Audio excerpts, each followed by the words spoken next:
Hello and welcome to the Overly Animated Podcast, where we take animation seriously. We talk everything animation here, including RWBY, which we'll be getting into right now. I'm Dylan Hysen, and today I am joined by Hayley Nabuurs.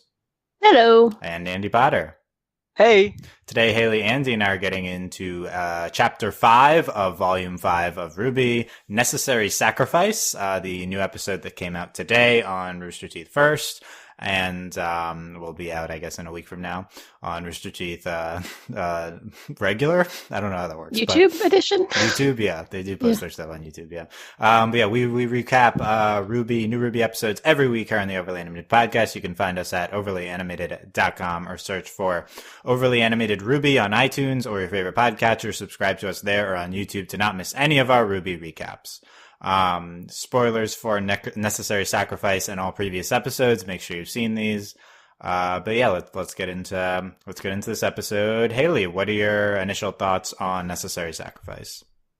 I think it was, like the title says, I think it was a necessary episode, I suppose. But it kind of like met with my expectations for this episode because last week was so dramatic and exciting and like big reunions happen that we've been waiting for ages. So I wasn't really expecting this episode to be like crazy and dramatic as well because we had quite a time last week. And I think it was good in terms of setting up this, what seems like it's going to be a big plot point with like Blake and Son getting folks to Haven to help out and everything else. And Mistral and all that jazz and the big fight that is sure to come. So I think that was good in terms of checking in with her storyline and their storyline in general. There isn't anything that really like jumped out at me this episode, but I don't think that there were too many horribly bad things that stuck out as well. So that's a good balance. And I, since I am kind of unintentionally a part of the Rose Garden ship. I don't want to be, but I like it. So I like that little moment that they had, that Oscar and Ruby had. And I think it was a good speech from Ruby with her checking in and reflecting on why they're fighting for what they're fighting for and reminding the audience as well, because it's been a while since the previous volumes. And I think that was actually a good thing for her to talk about and actually vocalize. And I think it was important for her, especially in going forward. So I think that was good. I like that the brothers don't like Adam. That makes me happy because I definitely don't like Adam. But yeah, I think when the episode was over, I was like, okay, it's cool. It's good. We're moving forward. Kind of a cool down, building things up episode, which isn't a bad thing. Okay. Yeah, you're definitely our resident Rose Garden shipper on the podcast, so we'll be checking in with you on all things Rose Garden. You're a Rose Garden expert. Okay, sure. Yep, it's true.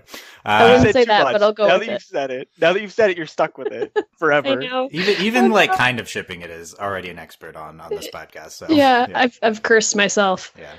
It's well. Yep. So we'll get into this. Andy, what are your thoughts on Necessary Sacrifice? This is all these scenes were pretty boring. Like all three of them. Like I'm saying their scenes. I'm saying the different parts. The Blake and Son, the Ruby and Oscar, and the brothers and Ilya. Like all three of them are just kind of boring. Ruby's was probably the best part, and it was surprising to me that they brought up the Penny and Pyrrha stuff now. It took a season and a half for them to get to it, but I'm glad we finally talked about it. But other than that, everybody this episode just states the obvious. Like every single conversation is someone just stating the obvious to somebody after they say the thing. It's like nobody can read subtext in this world, and I don't get that. I don't get it. Like the conversation between Blake and Son, where Blake just lays out all the traits of Team RWBY, is like the perfect example of it, because it's like Son. Like Blake talks to Son about how no one's gonna in Menagerie is gonna want to help people because they want to help themselves, and Son's like, I never thought about it that way, and I'm like, of course you didn't. Of course you didn't think past like what you're asking them to do for no, like it just doesn't make sense. This episode was just, luckily it's not anger inducing, but it's just pretty boring. It's just pretty bland a lot of the times this episode. Yeah. Yep. So everyone's stating the obvious. I feel like that's a hallmark trait of RWBY. So, but it's even worse this episode. Like every single conversation has one of these lines where it's like, "What, you don't like assigning people one-word traits that don't advance their characterization at all? Like, what don't you like about that?" Yeah. But I mean, like, it's even worse than that because Blake says that, then Sun responds, and it's just like, you're both just saying the same thing. Just stop talking on this topic. You're obviously done with it. You're clearly off this topic. Yeah. Yeah. So there you go. So I have very little reaction to this episode. Mainly is my reaction. Yeah, I just don't care about anything that happened. Oh my goodness, it's not that it's bad, but it's just completely boring. Wow, this is one of the most boring RWBY episodes ever. At least it's not overtly horrible. No, yeah, everything's fine. I don't hate it. It's just like the only thing. I was like, okay, this is boring. They said Penny, what? And boring. Yeah. That was basically my reaction exactly. Episode. So, I love talking about Penny, and I don't care about anything else here. So, I don't know. Let's see how long this podcast is, because I have zero opinions here. For maybe the first podcast ever that I've just thought nothing about the material we're discussing. But and like I said a few episodes ago, or maybe 2 episodes ago, I would prefer a more anger-inducing episode of RWBY than this type of episode. This is just like, why am I watching? Like, this is so boring. But if terrible things happen, then at least we have something to talk about. But yeah, I don't know what we're talking about here.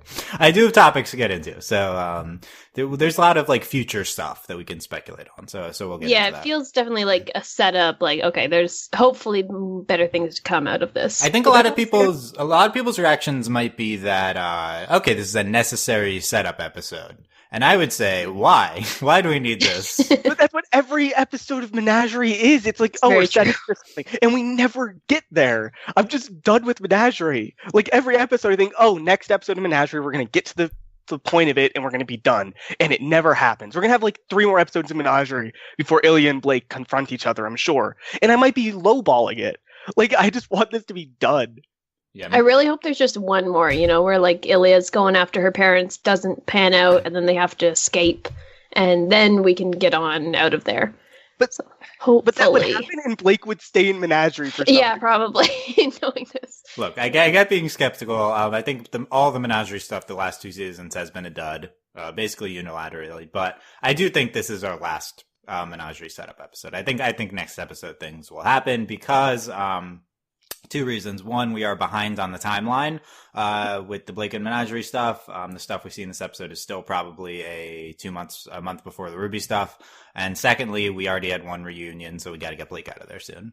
Not like soon, but it's not like the Blake's reuniting with anyone next episode. But at least we got to resolve the White Fang stuff. Yeah, there's an immediate murder plot happening. Like, that's going to propel things pretty quick. I assume this episode is setting up the ultimate climax of Menagerie, which is this Fennec and Corsic plan. Yeah. Yeah. Yeah. So, and again, once more, getting into the setup episode thing, a normal show would do this and then have something after it as part of a longer episode, or just not drag this out into its own thing. But RWBY is going on this incredibly slow, long-term pace. So this stuff gets its own episode, and it just results in the past 2 seasons having a lot of just duds, because normal narratives don't put this stuff with nothing after it, because it's a terrible idea. But RWBY's not thinking of this as like an episode. Like they think of it more as a season as a whole, and it's not even the season. It's like 1/3 of a season. So it just doesn't work based on how Rooster Teeth releases the episodes. Like, if this isn't meant to be a distinct unit, I mean, it is its own chapter, but it's not really meant to be a distinct unit in the way a normal episode of TV is. It shouldn't be released on its own. That's my opinion. But at the very least, they added RWBY. Like, I think last season, all the Menagerie episodes were like alone with nothing else, except for the one with Blake on the ship with Sun. At least they added RWBY here, so they're learning a little bit, I guess, because this made it a little more bearable with the Menagerie stuff to jump in with RWBY a little bit. Yeah, the best part of this episode is that RWBY talks a lot. I will say, despite, I don't think it's bad, and I do think this is continuing the trend of them learning from their past mistakes. John has talked very little this season, and RWBY was given a spotlight here. This directly seems to me to be them understanding that they screwed that up last season. Like, I think, why give RWBY the speech? It's completely unnecessary. The only reason they would do that is if they realized that RWBY needed to talk more and actually be the main character of the show. So that's like the best thing about this episode is that RWBY's the main character. And actually getting to get into her head a little bit as well, because we've just seen her kind of like being pretty, I don't know, not relaxed, but like fun loving and everything, and that's what her character is. But I feel like I was missing some of the drama that came out of like this crazy event that happened to them, you know? And it's good to have her vocalize her thoughts a little bit, which doesn't happen all that often. You know, RWBY lost her three best friends and Penny, four best friends, and we didn't hear any about that. We haven't heard a reaction to Weiss at all. Yeah. And finally we hear her react to Penny, so good. Yeah. It's like very late, but fine. Good, we did that. Yeah, so let's talk the Menagerie stuff. I think that's the most immediate thing to be getting into here. And we have two units. We have a Blake and Sun talk, and then we have the Fennec and Corsic with Ilya talk. Yeah, I assume the thing with anyone remember Fennec and Corsic's name while you were watching this? No. No. I didn't at first, and then it like came to me, and I was like, "Wow, how did I know that? Why do I know this?" And I really don't care about these two characters. They are very boring. Yeah, I find them pretty boring. The only thing that's redeeming them for me is that they don't seem to like Adam very much, and it seems like they're kind of using him to get to something, which makes me happy, because I also really don't like Adam, so that made me like them a little bit more. But they still just weird me out as characters. Like, I don't really understand what their goal is, because, well, I guess overarchingly it would be for the Faunus to be the dominant race, I suppose, or species, I guess. But I wouldn't they then be on Adam's side? But I don't know. I think there's a lot going on there that we haven't fully unpackaged. And they also want to like kill the Belladonnas now, which is pretty extreme and doesn't seem like a good political move for me. Like, I think it would have been better for them to have somehow orchestrated something where the Belladonnas are gone, but it seems to the people like they've abandoned them rather than they just got assassinated, you know? Right. But we'll see what happens. Right. It doesn't really make sense that they want to do this now, given that they were treating them so, so subtly before. I do think this episode presents it. The explanation is Adam told them to. We see the message from Adam. Adam says, kill the Belladonnas, take Blake captive. So they're just following his orders. So at least we have some sort of explanation. But yeah, this just really goes against their previous strategies. They're like schemers. They're not, you're not like, go attack everyone. I doubt they'll be part of the attack, but it kind of negates everything we've really seen before from them. But yeah, Adam told them to do that, so blame Adam. Yeah, always blame Adam. Yeah, we get this thing of them being like, oh, he seems unwell about Adam, and should we follow him for now? So that's fine. The problem is they're not gonna do anything with that. No, probably not. But also it's like they just realized now. Like, it took them this long to realize Adam's a little unhinged. Really? Yeah, just a little. Yeah. I mean, I guess he's worse now, but I don't know. I wonder what they mean by unwell too. Like, is that going to be something that we're going to get into, or is he just like have a cold? Like, what is? I think they just meant he seemed mentally unstable. I think. Yeah, that's what I read. That's for sure. Yeah. It's just they're showing that these two characters aren't like blindly following Adam. I just really doubt that we're doing anything with them. So I guess there's people within the White Fang that are not blindly following Adam. I do think this is again setting up for the potential Adam demise sooner rather than later. Like I think that we've changed gears in the past few episodes from Adam's like a long-term player in the show. In our 13 seasons, it's like, okay, Adam will last until 10 to 13. Now it maybe seems like he's gone within the next 3 seasons, is what I'd say. Yeah, he's not being blindly followed, like you said, which is good. Also, I think they were saying that Sienna was in Mistral.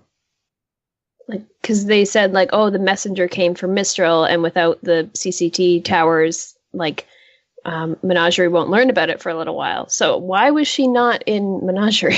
No, yeah. When she got murdered. Yeah, Is that what that was saying? Like, I guess it was unclear in that scene 2 episodes ago. Yeah, she was in Mistral, though. They weren't in Menagerie. Yeah, I just feel like that's a weird political move. Like, I would have assumed. I think that's just where her. I think that's but, just where her the White Fang headquarters is. Like that. Oh, Like okay. that's just where the Adam stabbing Sienna scene took place. Got it. Yeah. Got it. Yeah, I guess the location didn't super matter for that scene a few episodes ago, but you know, I guess that's where they were, sure. And it explains now why, like, the whole place is in an uproar, right? Because they don't know. Right. Yeah. That's definitely something they get into in this episode, is that the communication is isolated. The towers are down. So yeah, they're not going to know. Menagerie doesn't know about the Sienna news yet, because it's on a continent away, and it's not. But they say they might learn about it soon and be upset. I don't know. I still think that the writers of the show are vastly underestimating how news spreads, because there was news before we had telephones and stuff. It still worked, but I guess there's only one person on the entire continent who understood what happened, I guess. Yeah, they're just It's like if they have like no immigration then you know. But I mean, this is just a small nitpick. Like, this is honestly just a small nitpick. I just find it funny. Yeah. So Ilya's there, and they tell Ilya that you know, Sienna's dead, and she's like, it was a necessary sacrifice, and now they're like, and now we got to kill the Belladonnas, and you got to help out. You got to distract Blake and get her taken alive, because that's what Adam says. And she's like, I don't like that. Well, you know, she's like, but she goes through with it. So she seems determined at the end to help them out. I don't like that Blake's going to talk to Adam again, or at least that's what might lead from this. I don't want that. I don't think Blake's going to get captured. But I just mean, like, this seems to imply that they're, like, you don't throw this out there unless Blake is going to have a conversation with Adam at some point, whether she's captured or not. Right. Adam wants to talk to Blake. That's what this says. Yeah. Yeah, and this is putting the idea in our heads that they're going to talk at some point, whether it's now or in the future. And I don't really want that either way. The best case scenario is that they talk when Blake confronts him when she kills him. Like that's the That would be good. I'd be happy with that. You know, that's at least, like, clearly they're going to talk again at some point. But you know, but I mean, this seems to imply that there's something, like, Adam has some news, or like something he wants to tell Blake, or something. Something's happening. You know, I think it could be read as just that Adam's still in love with Blake. I think that's probably what, you know, he still cares about Blake. They were partners. He stabbed her in the whatever. Yeah, he doesn't really. I don't know. I don't know Adam's motivations. My read is that he was in love with Blake, and he was betrayed when she didn't go along with him, and that he's still in love with her. That's probably it. Okay, I believe it, but at the same time, it's like, who knows? Adam's just Adam. Yeah, it's Adam's motivation. Yeah, Adam's motivation's not super clear, other than just being, crazy zealot. But yeah, so Ilya's gonna help with this, attack the Belladonnas, capture Blake plan. Blake also in her scene says that she has not given up on Ilya, and, much like Sun did not give up on Blake, Blake will not give up on Ilya. So I believe we are heading towards a final Blake-Ilya confrontation when this attack goes down. And I think the only question is, will Blake be successful in convincing Ilya to come with her? Or does Ilya have to die because she ultimately won't listen to Blake? I don't know. I hope that, like, a small part of Ilya doesn't want to follow through with the assassination, so maybe Blake can play off of that, like, little niggling feeling and then go from there. But I really don't know. I feel like they won't kill Ilya off, because we haven't had a ton of just, like, longer scenes with Ilya and Blake, and I feel like we need that, because she seems like a like she could be an interesting character. Yeah, Hayley, but she is a new female interesting design character. Exactly. We tend to kill those off on this show, so. Exactly. I know. Can we just have one, please, that like lasts a little while? But I think that would be good. I also don't want Blake to kill her. Like, I feel like that would be really sad, and Blake would be really sad. I don't know. I don't know if Blake would kill her. Someone would kill her. I think there's I'm saying there's two options. Ilya's converted to good side, or she's dead. I feel like those are the only things that are going to happen here. I think go ahead. Oh, I was just going to say, I would love to see Blake and Sun and whoever else comes with them and Ilya going up. They meet with Team RWBY. It's a fun little reunion. I think that would be a good storyline. So I hope she doesn't get killed, but you never know. You never know. Yeah. Andy, which of those two is happening? I think with this show, I think Ilya's going to die, and I think those two White Fang brothers, Fennec and the other guy's name, are going to kill her. I think that's what's going to happen. Yeah, they could kill her if she betrays them.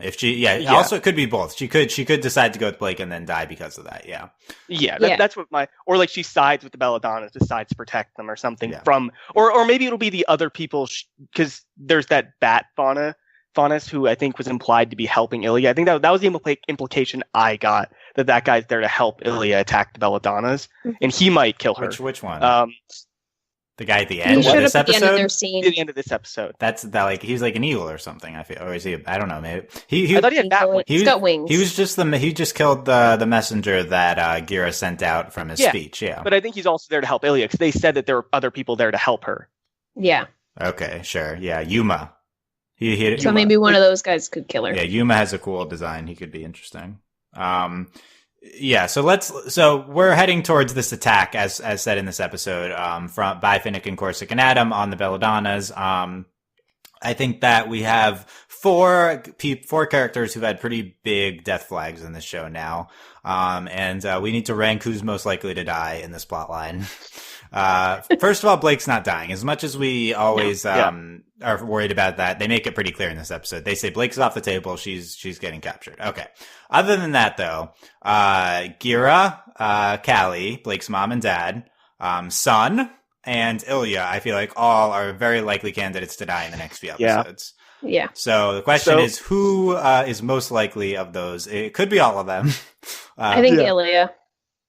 Or one of Blake's parents. I think if it's one of Blake's parents, can be the mom. The person I wish would die is Sun, but he's definitely at the bottom. He's at the bottom. Let me make the argument for Sun dying. Sun has not really done anything on the show in the last few seasons except for support Blake. And we once again in this scene right here is Blake and Sun talking, and it's like, wow, you've been so incredible, so supporting of me, and you're so earnest. And you never give up on me. I won't give up on Ilya. And now we know that all these guys are attacking the Belladonnas, and they're going to take Blake captive, and Sun is 100% going to be defending her, as said in this episode. And Sun dying for Blake would make a ton of sense with what's been presented of his character this season. You just want him dead. That's. I actually, I think that for the record, logical. when it's me and Delaney on the podcast, I'm the number one Sun fan. I actually very much like Sun. I mean, I'm not very much as an exaggeration. Same, he's cool. Sun is fine. I just don't. It looks like they're setting him up to be Blake's like love interest, and I don't like that. I just don't think Blake's moving to Mistral this season. Yeah. So is Sun coming with her? I don't think so. I'd assume so. I don't see a long-term outlook for this character anymore. Like, what is he doing? Well, he would join the fight, right? Yeah, that's what I think. He'll be there to fight with. I guess he can go attack the bandit camp with them or something like that. No, he's definitely coming because he was there to get the signatures. Like, he wouldn't be doing that unless he was going with Blake to defend. They definitely intend. The plot intends him to. Oh, okay. Yeah. Okay. I just don't envision it happening. Okay. I don't know. I don't know like what I think Sun's live. overstayed his welcome in the show. Like, I think. Well, yeah. I think your theory and your logic is sound, Dylan, but I feel like Sun has been a character for so long now, and he's got a lot of love from the fandom. At least it seems like it, based on like Tumblr and stuff. So I feel like if they were to kill him off, it would be more dramatic, more dramatic of a fashion than just this little assassination thing. He could protect Blake's parents from he could sacrifice himself for Blake's parents. Yeah, you never know. Yeah. I think that would be. Right, We've also dramatic. seen his developing bond with with Blake's parents, and he's going to protect them. He's going to protect Blake, and I don't know how he gets out of this, but he. But they could also spin that and make it that them or one of them dying spurs him on even more to like fight, right? Yeah. Oh, You could also. I thought of the worst possible thing that could happen, and this is RWBY, so it could happen. Gira dies, Yeah. but instead of Callie or Blake becoming like the chief, it would be Sun for no reason. He just stays behind. Yeah, like that's totally Please something. no. They would do. Yeah, that would make sense with him learning about Menagerie in this episode. Yeah. That could, I could see that. Again though. That's realistic for me because he's not coming with Blake to the next part of the series. I don't know. I also think Ilya. I think Sun's kind of likely to die. I don't know. So on one hand, Ilya has no purpose outside of Menagerie, so that's why she might die. On the other hand, I feel like the show has cared about this character a lot, and I'm not sure what the purpose of killing her right now is. I think definitely Ilya Blake will convince her to be good. Like I don't know what the point of their bond otherwise is and stuff like that. So I don't know. Blake's inner turmoil and everything. Like it wouldn't pay off if she just was like, "Oh no, I'm still evil now." Yeah. So I have some faith for Ilya living. I also really love Ilya, so I hope that this happens. But I just the Menagerie just doesn't matter to anything. So we just got to wrap this up. I think you know what. Upon reflection, I think Gira dying is my top choice. Gira that would be potentially dramatic, cause a lot of trouble. Gira's just the old leader, like he has to go. Exactly. If the White Fang takes over Menagerie, Gira has to be dead. So I think that's almost a lock. Yeah. And that might, even though it seems like not all of Menagerie supports him being assassinated would probably spur some people into action too. Yeah. So that could drive plot movement. That's what they say in the episode. Yeah. Kali also could die protecting Sun. I think that's kind of been set up in this episode. Can do that in the show with her liking of Sun, but that would be stupid. So we'll see. All those characters. Then again, last season we had this death pool with Crow, Sun, and none of them died. So no, they're all still going. Yeah, I think because this is the second part of the 3-season arc, right? I don't think we should expect a lot of people to die until next season. In theory, yes, but I think the problem is that the Menagerie plot's ending, so I feel like this is now or never. But yeah, it's true. Volume 2 had some. This is the equivalent of Volume 2 in the. Yeah. There were big things happening, although no one died, but it hadn't turned the corner into the dark show that in their minds it hadn't become Volume 3 type RWBY yet. Yeah. But yeah, so we'll see what happens in Menagerie. I think that's a potentially next episode territory. I could see it. Yeah, I could see that. I don't know what else they would talk about, right? Other than that. I hope it's next episode because it seems to be they're doing a fight every other episode this season. Like that seems to be what they're doing. And so if we just do next episode, that means we're getting a fight and it's going to be them and we're done with Menagerie. We're done. And that would be great. To catch up the time difference too. They've got to move it along. Yeah. The other, we talked about this briefly, the other Menagerie stuff, Blake and Sun, they're trying to get signatures to join the fight for Haven. It was pretty boring, sequenced open, the episode, but I think the notable part was there was a bunch of cool, Faunus background characters. I really liked the pier, the market. Like there were some water faunuses in the background and there were other people like wading through the water to shop with them. I was thinking of D&D things when I was watching. That's pretty cool. It was pretty cool. Yeah, they're like fish faunus girls. Yeah, and I will say this scene would not have been possible two seasons ago on the show. Definitely not. I also think last season this wouldn't have been possible. They've come a long way in making background characters from Volume 1 being literally outline shadows to now where they have a lot of distinctive models. And they're kind of showing off their new technology here, and it was cool seeing a bunch of designs. Basically, it was. Mm-hmm. All Faunus people seem to be like young and attractive. That's something I've noticed. Yeah, yeah. Where's your? Is that an innate quality of Faunus? They're like all early 20s except for Gira. Also, they're all really awesome animals. None of them are really like unfortunate ones. Like that's also a thing. I do feel bad for the guys who have like 5 scales on their face and that's it. Like that doesn't seem like a very exciting power. Lame, yeah. But yeah, those designs are all cool. Sun and Blake's talk. Adam or Blake Sun mentions Adam. That's the guy I used to work with, right? Like kind of some romantic tension there. I think. Wink, wink, nudge, yeah. nudge. So Also, Sun, why'd you say it like that? You know who Adam is. Like, he was referring to Blake and Adam's backstory, which I guess had not been discussed much with him. But yeah, we got this personification of the person, the one-word personification. RWBY is purity. Let's do thumbs up, thumbs down for each of these. What do you guys down? agree? Way down on this one. Yeah, down. I mean, it's definitely what the show intends with RWBY. She's fun. Word. There are so anything. many better words to use than purity. Why? That's the one word you settled on. It definitely RWBY represents purity, but she's also a lot of other things. I feel like this is a bad one. I feel like innocence might have been a little less like. Yeah, not purity. That's yeah, I mean, that's they mean the same thing in this instance, but yeah, it's Weiss defiance. Sure. I like this. I just don't think Blake saw a lot of this.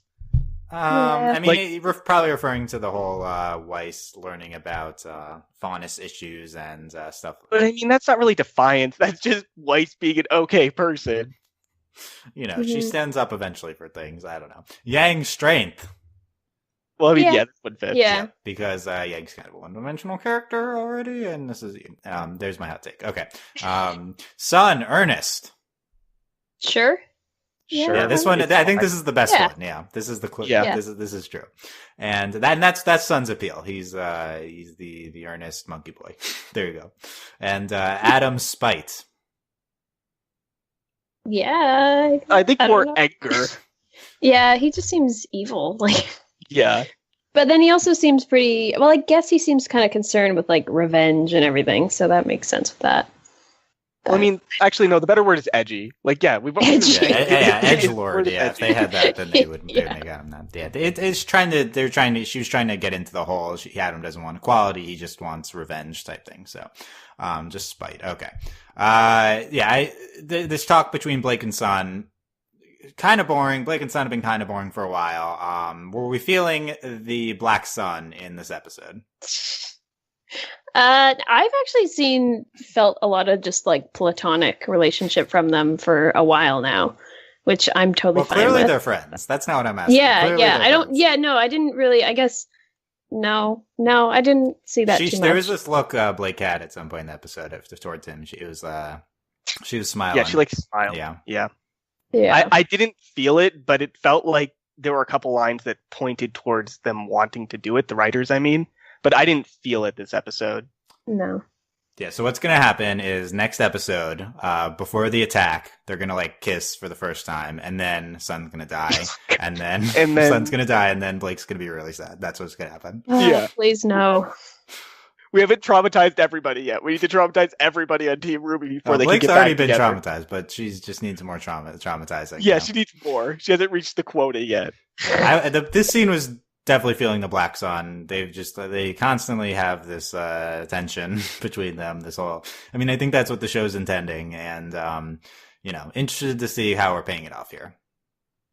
Mm-hmm. Definitely worried about Sun, but I don't know. I don't know who I'd like to protect more, Sun or Ilya. If I could pick one not to die, probably Ilya. But like, she's not. If she lives, is she going to be in the show? Like, she might be killed off in terms of screen time anyway. So what's the point? Yeah, I know. I feel like Ilya... Go ahead. Oh, sorry. I like Ilya quite a bit, and I want a new interesting female character. But I also feel like in terms of knowing the characters, Sun is more important to me, I guess, just because we've spent more time with him. And I feel like because we've spent more time with him dying would be more impactful to Blake than Ilya would, because there seems like there's a lot going on with her and Ilya, but we haven't really seen it. Like, it's all kind of in the past, and they haven't shown us much of it. We haven't. So, I don't know. I think her dying would be like, oh, that sucks. Let's keep moving on. Like, I don't think it would be as dramatic as Sun dying, like giving himself up or whatever. But I don't know. We'll see. Here's my hot take. Sun is the best male lead on the show. Yeah, agreed. So this is really only better than John, better than Oscar. I think the hard one's Crow. Like, probably, Crow's a decent character. I just don't think he's been well utilized recently. There's... And also, it's arguable whether Crow is main. Right. Like, cause he's like kind of like in Ozpin's circle. Last season he was. Now he's probably not anymore. Yeah. Yeah. And yeah, I like Ren, but he's not like a lead or anything. So. No. Yeah, I don't know. I think Sun's the closest to successful they've been with a male character here. So I don't. Which is really sad. I'm afraid for how many male killers. Yeah, there's a lot, and they've not been successful. Okay, let's talk the RWBY and Oscar stuff. Hashtag Rose Garden. Let's Hayley's living for it, and oh no, don't say that. This is for a nuts and bolts scene. Come on, this is amazing. Yeah, I didn't expect to see nuts and bolts in this episode. But. Yeah, RWBY says, "Wow, you're almost combat ready," and she's like, "Oh," like RWBY just gets herself very depressed with this phrasing. Yeah. I realized before RWBY did it, I'm like, are they actually going to touch on this? And then like a second later, it's like, oh my god, they are. Yeah. Like I was so happy they actually touched on this.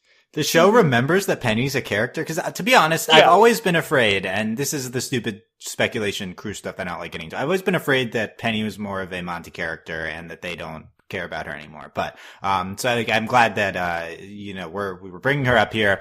But let's remember, Penny's a robot. She's not dead. She can come back at any time. time. And they simply said she died. But I feel like that was a weird they didn't need to say that. She definitely has a backup of her consciousness. She can't die. Definitely. Nobody in the world seems to understand that she was a robot, even though RWBY knew she was a robot. Yeah, we're just saving the Penny comeback for when we go to Atlas, basically, because they've closed the borders, so we couldn't get Penny unless they join the fight, then maybe. But but we acknowledge she exists. Yeah, that's my lead from the scene for sure. And I love. Yeah, it was just shocking to hear like Penny and Pyrrha's names being said. Even it threw me off guard for a second because not that I forgot about them as characters, but they just haven't been like in any topics really for quite a while, so it was really nice to actually hear about them again. And it's easy to forget that RWBY was present for both of their deaths. Yeah, and friends with them. Yeah, like it's never mentioned, but she watched them both die, and she never really talked about it. Like she had that letter at the end of last season, but it kind of just skirted around the problems, not really outright talking about them. Mm-hmm. Yeah, I think much like the letter last season, this speech that RWBY gives was pretty general hero stuff. Didn't really, other than the Pyrrha and Penny mentions, I didn't really take anything away from what she was saying. But it was good that RWBY was talking a lot. Yeah, yeah. I think it was good to also remind us that like all of this is actually. Like where they're at now is coming out of something that happened, like this big traumatic thing where Beacon fell. Because it's easy, I find, to kind of forget the connection between where we are now versus the first couple seasons because they're so different. So that was a good little nostalgic nod, I suppose, and that they are like they're not just fighting to like save the world, like which they are, but they also have actual emotions invested in it, and they've been hurt along the way. You telling me this is the same show that was at Beacon at one point? I didn't know that. Seems like it. But it doesn't. Wasn't that just RWBY? Based on names? RWBY Chibi? Yeah, wasn't that Chibi? I thought that. Yeah. What are you talking about? I don't know. Yeah, it's true. They have struggled to connect it, and good job bringing these up here. RWBY's sad, and but she's moving forward. That's basically what her speech says. And talking about Penny, and apparently thinking about Penny every day. So that's good. Yeah, were we reading romance on the Penny mentions here? I'm not mad about it. We'll find out. I was definitely, yeah. I definitely felt it for like the way she reacted to saying combat ready. Like RWBY was totally had a crush at the least. Yeah, it's nuts and bolts is obviously canon. Everyone knows that, and it'll be confirmed in season 8 when we bring Penny back. So it'll be great. That seems soon. Season 10. we can do that. Okay. And then, oh man, you're like rationalizing now, Dylan. You're like, oh my God. I'm actually trying to project it out. I think not for like 5 seasons, basically. Penny. We got to get ourselves back up into Atlas. Right, that's going to take so long. So. Oh yeah. What is that? 2022? Yeah, maybe longer. We'll see. Oh my God. Maybe they'll take a production hiatus and it'll be like 20 years. God. When they start making whatever that other show is, Genlock, they'll stop RWBY for a year. Yeah, I don't know. It's RWBY. Yeah, we're kind of taking it for granted. RWBY production will continue unabated for like 10 more years. Like, is this really happening? Seems a little unrealistic. Yeah. Anyway, Oscar was training. Oscar's like concerned about Ruby now, I guess, and Ruby's like, "You're braver than you think," and then Osbin's talking to Oscar after, and they're like, "Wow, Ruby's so cool." And then, that freaked me out. Oh no, yeah. Okay, here's the thing. I was all for the Rose Garden, and it was great, and I was able to forget about Osbin. And then as she's leaving, it's just Osbin all of a sudden like, "She's remarkable." I'm like, "No, go away, creep. This is so weird." This is the alternate version of this scene at the end. Ruby leaves, and then Osbin comes in, is like, "Hey kid, how about that piece, huh?" That's basically that's basically what this conversation was at the end, except not that creepy. Like, but it still was a version of that. It took me right out of the moment because I was happy. I was like all for it, and I legitimately for a second forgot about Osbin, and then he just came right back in there and shattered the illusion. So when can they just like combine already and it be less creepy? Will it be less creepy? No, it'll be more creepy when they combine. Well, yeah, maybe. We'll see. Maybe once Oscar, we don't know the logistics of this. Maybe it's Oscar, but he just has like the training and the knowledge of Osbin, but not Osbin's personality. Or I feel like that's not what they presented to us, though. Yeah, I mean, it's something close to that, but at least for now, we have genuine 14-year-old boy Oscar talking to Ruby, and like it's separate when Osbin's talking. But yeah, soon there will not be the separation. Like, how much less creepy would this be if like Ozpin like appeared to him as like an avatar, like Roku or something, as like a spectral figure? Like, how less creepy is this? Because I think it's rather a lot than just less in his head. Yeah, I feel like it's a lot less creepy if that happens. Yeah. Yeah. So, Hayley, tell me what you were loving about the Rose Garden from the scene. I don't know. I just like the last episode. They make me happy. They seem nice and not, well, I was just going to say they don't seem like they're like a toxic relationship, but then Osbin comes in and that's a little creepy. So I don't know. I just like them. They're really cute. And Ruby actually opened up a little bit, even if it was kind of a generic hero speech, at least she was talking. And Oscar was who she was talking to, and they're supporting each other. And that was cute, and they're very sweet.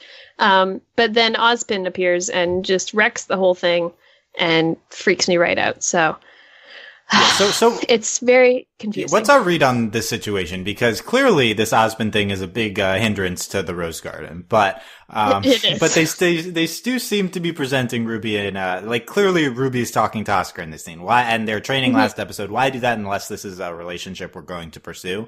And also, why did Osbin wait until she left? Like Ruby doesn't know if Osbin's talking to Oscar. Yeah, do they hear the distorted voice that we hear? Yeah, I don't know. I don't think so.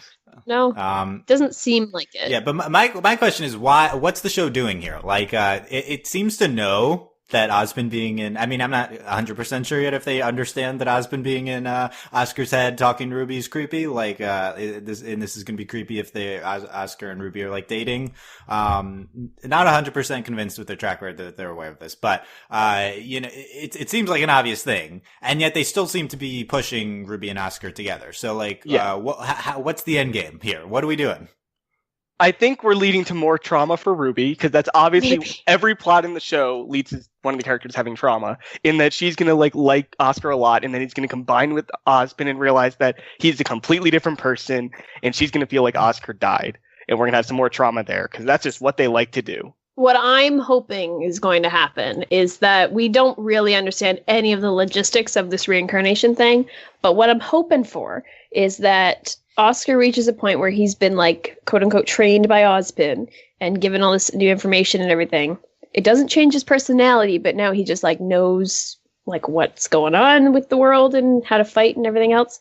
And they'll reach a point, there'll be a flash of green, and then Oscar is himself, but he's got Osbin's knowledge, but he's still himself, and Osbin's like peaced goodbye. And then they can be together and it won't be as creepy. But I have no clue if that's actually going to happen. I hope it happens, but yeah, the only way for this to end happily is if Oscar stays himself, basically. Yeah, right. And I think that could happen because I don't know if, like, because does Osbin have like 5,000 years of reincarnations in his head all the time. It didn't seem like it based on Oscar's experience. So I don't know. Right. We'll so see. there's like a few options. One is that the merger could just result in mostly just Oscar as himself, and then with added, and then it'll still be skills. creepy, but it'll be the show. The show would still pursue it. And the other option is that Osmond like finally dies and is freed from the curse. Like I'm not sure if we're heading in that direction. Like that could let happen. Osmond finally die plot. Like I think that's possible. That won't be till season 52 though. Yeah, so true. let's be honest. That's Endgame. Yeah, so I'm interested to see what they do there. I will say, it's fun teasing about Rose Garden and like, oh, it's a cute thing, whatever. And they are cute. They're fine. Oscars, they're whatever. But but there's an undercurrent of creepiness. There's the creepiness, and I also don't like that we're just doing romance with Ruby in this way. This is just it's not a good idea. This is I don't know what it's better. It is better than John, but this is just not what I'm looking for from the show. So honestly, the more I watch the shit, like the more I see Ruby, because we didn't really see Ruby last season. The more I see her, it's like, yeah, I'm good with you not having a relationship ever in the show. Like, just, I'm fine with you not being romantic with anybody. She is purity, right, guys? So, oh my god. Yes, Weiss / Penny or bust. That's it. Like, like I don't even know if I'd be like I'd be happy, but I don't know if that's even like the best version of Ruby. Like Ruby's just best when she's just friends with everybody. Mm-hmm. I feel like maybe if we had a random year or a couple year jump cut between seasons, and she's like 25 all of a sudden, I'm like, right. girl. They could do a time skip to help get her. She's still like what, like 16, 15 she's right 16, now? Yeah. It's unclear. 16, yeah. I think she started the show 15, probably 16 at this point. It's so we'll see what we're doing with this with Oscar and the Rose Garden. Everyone's loving it though. Everyone's shipping it. Fandom's how to ship, right? I'm shipping it with a lot of asterisks. I mean, like, what else do we have to ship at this point on the show? Yeah, exactly. Black Sun. Yeah, that's the only other option. Black Sun and Freezer Bird, yeah. Freezer Bird. We'll see, but that's not going to last. But at least we got that one moment. What do you mean they're not going to last, Dylan? Are they going to split up again? They're not going to show another remotely intimate thing between the two of them, is what I mean. Oh yeah, of course. Blake will appear. We're going to see them next episode holding hands, like to start. Like that's what's going to happen. Just walking down a forest path. Yeah. That'd be the most shocking development ever in RWBY, is if we started with that next episode. Yeah, it would. Okay, so and where are we going with the RWBY stuff? I don't know. We didn't really say we're doing anything, so we're just training still. Yep. I will say I was surprised not to see any villain stuff once again. It'd been like 3 episodes now since we last saw check-in with the villains, and it seemed like some pretty easy things that we were going to do. But no, nothing yet. So I think that's on the short list for next episode. Probably, there's a chance we don't see Yang or Weiss again next episode, and we just do Menagerie / villains. But yeah, I'm not sure.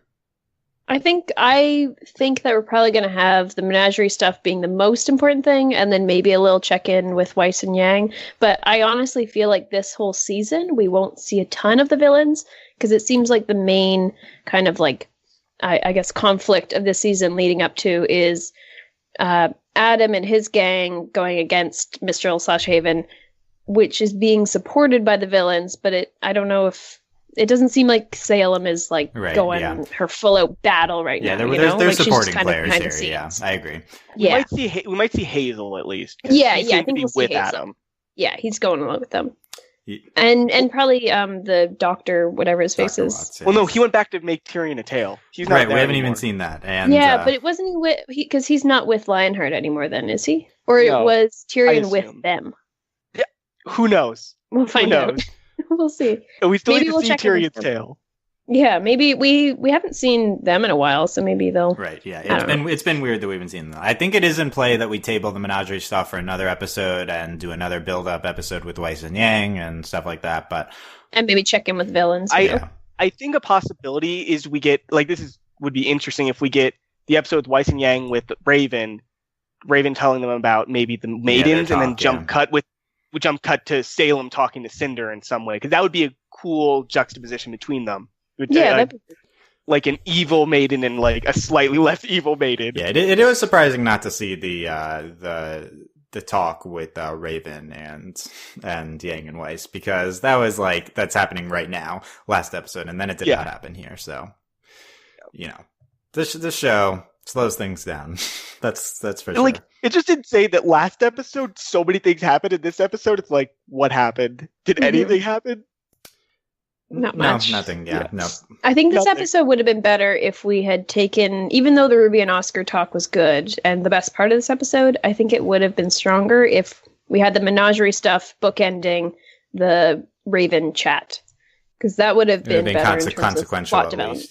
Yeah, exactly. Yeah, it would drive the plot forward. Rose Garden's just as important as that talk, so that goes in there. Yeah. Or just cut the first section of this episode, because I don't think it did anything. Yeah. I literally think it did nothing. It didn't do anything. Yeah. Well, and that's my thing. Like, why put that in there? Maybe someone's dying. So that's my thing.